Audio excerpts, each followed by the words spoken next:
मंच पर बैठे सभी वरीय साथी, खास करके ललन यादव जी, इनके टीम के सहयोगी, जिन लोगों ने इस कार्यक्रम को आयोजित किया है, उनका दिल से धन्यवाद कर रहे हैं। बीपी मंडल साहब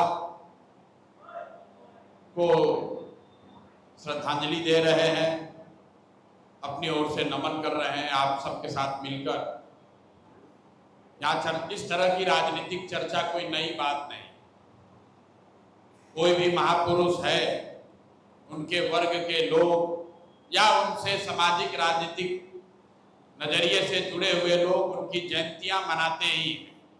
लोग जयंती मनाते हैं, उनका गुणगान करते हैं, लेकिन जहां तक जो भी बात उन्होंने कही उसकी बात को कोई मानता होता नहीं। बीपी मंडल साहब ने आरक्षण की व्यवस्था की, ऐसा लोगों का मानना है। ठीक बात है, मंडल कमीशन के चेयरमैन के अध्यक्ष के तौर पर उनको ये श्रेय है, लेकिन ये तो ऐसे हुआ कि अगर किसी छत पर बहुत बढ़िया खाना मिठाई रख दिया जाए और छत पर जाने का कोई सीढ़ी ना हो, तो बीपी मंडल जी आपको आपके बच्चों के लिए रिजर्वेशन की व्यवस्था करके तो गए, लेकिन आपने अपने बच्चों को न पढ़ाया और न उस योग्य बनाया कि उसका आप लाभ ले सके। बिहार में, यूपी में इसकी बड़ी बड़ी राजनीति चली, अगड़ों की, पिछड़ों की। एक दो जानकारी मैं आपको दूं। बीपी मंडल साहब की जो कमेटी बनी, वो तो मुरारजी देसाई जी उस समय प्रधानमंत्री थे। मुरारजी देसाई तो ब्राह्मण थे, गुजरात के। आप बिहार के हैं तो बहुत लोग नहीं जानते होंगे, दक्षिण गुजरात के ब्राह्मण थे। कुछ साथियों ने कहा बीपी सिंह ने इसको लागू किया, तो उत्तर प्रदेश के राजपूत थे। बाद में जब बहुत आंदोलन हुआ, आपको याद होगा, तो नरसिम्हा राव जी के जमाने में इसको 1991-93 में लागू किया गया सही मायनों में। उनकी भी जाति, वो दक्षिण के ब्राह्मण थे। इसका कोई महत्व नहीं है कि काम करने वाला ब्राह्मण था, राजपूत था, यादव था, कुशवाहा था, दलित था, इसका महत्व नहीं। महत्व इसका है कि उसने क्या काम किया।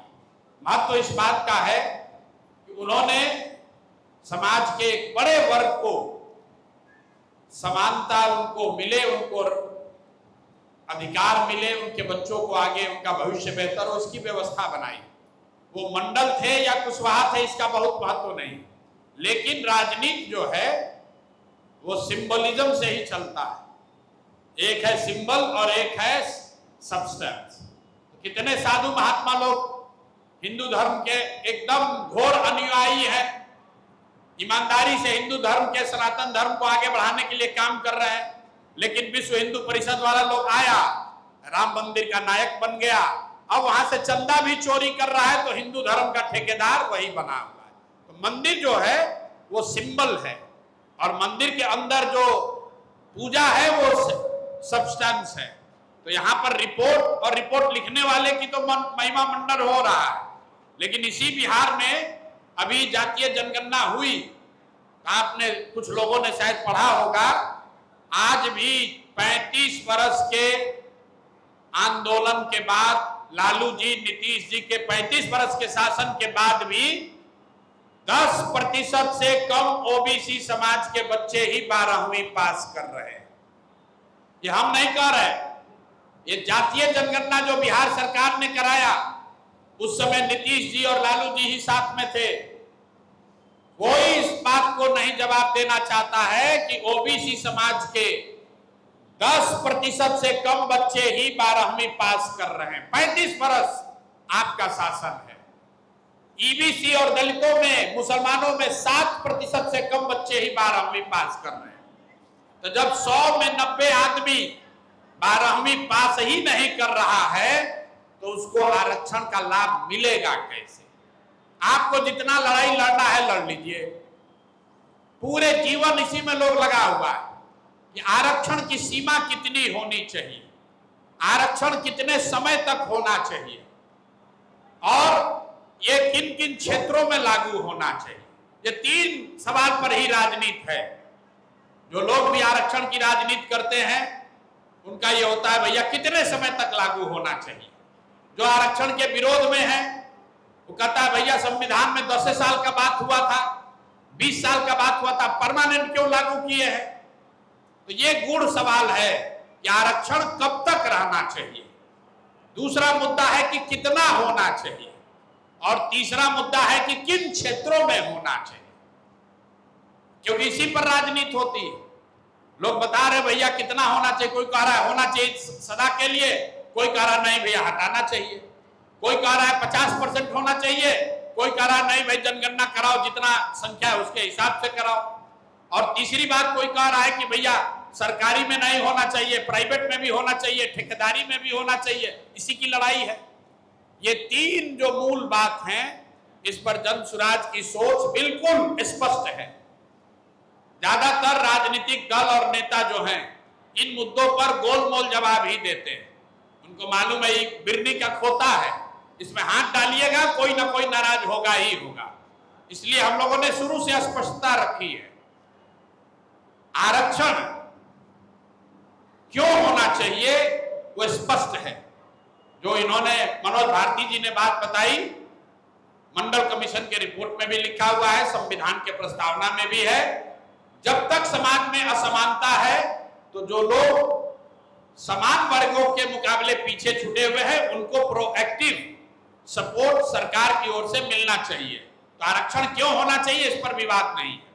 कितने समय तक होना चाहिए, लोग कहता है भैया संविधान में 10 साल का प्रावधान था, हम लोग कह रहे हैं कि नहीं, जब तक, क्योंकि जिसने आरक्षण दिया उसका आधार क्या था, इन वर्गों में समानता लाना उद्देश्य था। तो जब तक इन वर्गों में समानता ना आ जाए तब तक आरक्षण होना चाहिए। और वो समानता किस आधार पर होना चाहिए, शिक्षा के आधार पर होना चाहिए। अगर इसी बिहार में सामान्य वर्ग के 16% लोग 12वीं पास कर रहे हैं और अति पिछड़ा समाज का सिर्फ 8% आदमी 12वीं पास कर रहा है, तो अति पिछड़ा समाज को तब तक आरक्षण मिलना चाहिए जब तक उस समाज के लोग भी 16%, 20% 12वीं पास न करें। लेकिन कुछ लोग ये भी कहेगा भाई खाली हमने इसको व्यापक, हम लोगों ने कहा आप जाकर समाजवाद को पढ़िए, तो हम लोगों ने कहा कि समानता सिर्फ 12वीं पास करना नहीं है। समानता का जो 3 अधिकार, 3 जो मेन पिलर हम लोगों ने कहा कि शिक्षा के स्तर पर समानता होनी चाहिए, उसके बाद संसाधन के स्तर पर जो जमीन का मालिकाना हक है, जब तक आपके पास जमीन नहीं होगा तब तक आप समानता की बात नहीं कर सकते। अगर एक ही समाज के पास बिहार में 8-9 वर्गों के पास ही 80-90% जमीन है तो बाकी आदमी कैसे सामान्य होगा। और तीसरा जो आज के संदर्भ में ज्यादा महत्वपूर्ण है, पूंजी के बंटवारे में समानता। बहुत कम ऐसे लोग हैं जिस पर विचार कर रहे हैं।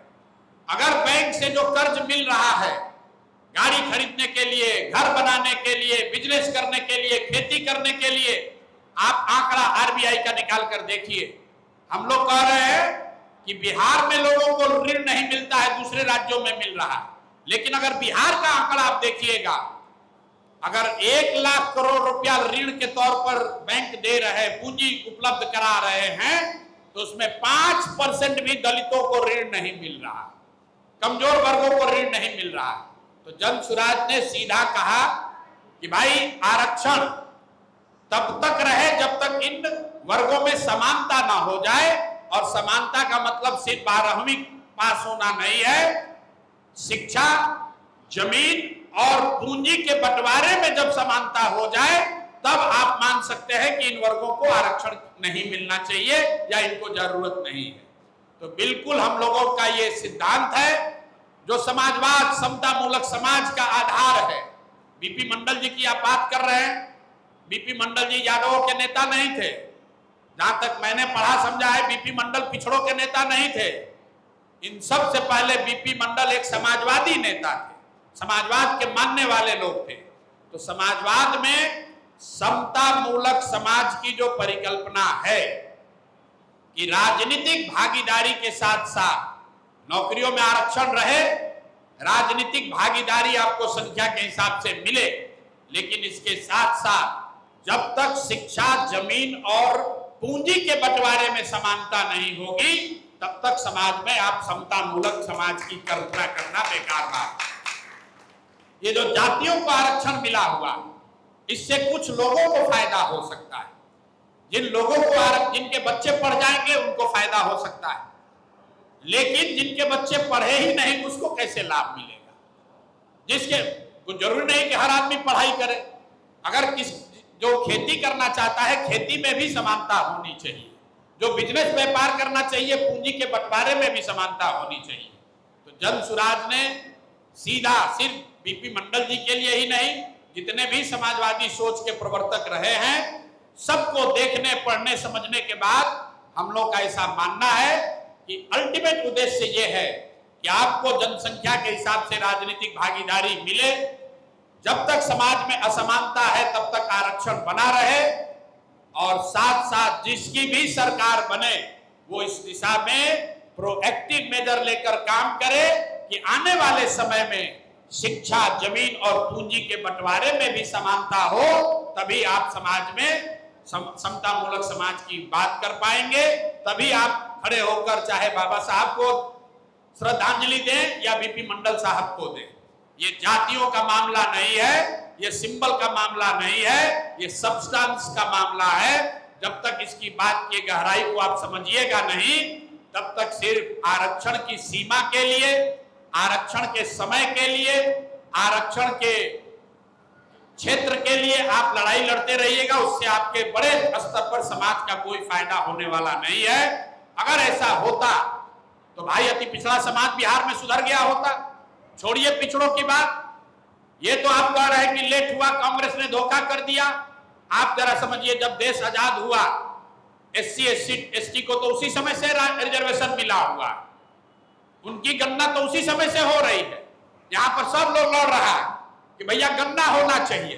भाई SC अगर सिर्फ गणना हो जाने मात्र से, अगर सिर्फ आरक्षण का प्रावधान होने से समाज सुधर जाता, तो कम से कम SC ST समाज के लोग आज जरूर बेहतर स्थिति में होने चाहिए थे, क्योंकि उनकी गणना भी 1952 से हो रही है, उनको रिजर्वेशन भी मिला हुआ है। इसीलिए जब तक आप शिक्षा नहीं देंगे, जब तक जमीन नहीं देंगे, जब तक लोगों को बिजनेस, रोजी रोजगार करने के लिए संसाधन, पैसा, पूंजी नहीं देंगे, तब तक समाज में व्यापक परिवर्तन आप नहीं देख सकते हैं। तो जन सुराज की तरफ से बीपी मंडल जी के लिए श्रद्धांजलि यही है कि हम लोग अपने इस सिद्धांत पर ईमानदारी से समाज के किसी भी वर्ग के दबाव में आए बगैर इस पर कायम है कि समाज के सभी वर्गों को उनकी जनसंख्या के हिसाब से राजनीतिक भागीदारी होनी चाहिए, आरक्षण की व्यवस्था बनी रहनी चाहिए। और आने वाले 10 साल 20 साल में अगर जन सुराज की सरकार व्यवस्था बनती है तो उस व्यवस्था का ये लक्ष्य होना चाहिए कि शिक्षा, आरक्षण और राजनीतिक भागीदारी के साथ साथ शिक्षा, जमीन और पूंजी के बंटवारे में भी समाज में समानता लाया जाए। तभी वो सच्ची श्रद्धांजलि होगी। बहुत बहुत धन्यवाद।